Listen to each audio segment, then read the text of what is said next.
Guys, mag-aalmusal ako. Ito, hot chocolate. May kanin ako galing sa restaurant. Ayan. Isang para sa akin, order, hipon. Hipon at tahong. Ayan. Yan ang kakainin ko.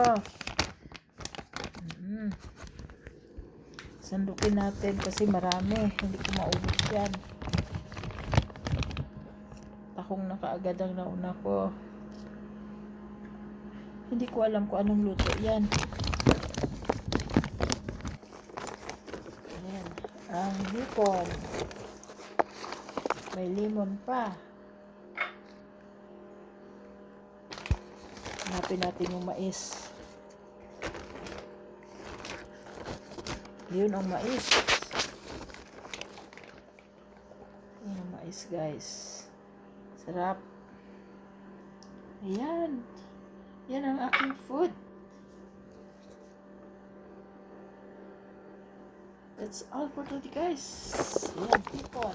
Ewan ko kung anong klaseng luto to. Kaso banghang.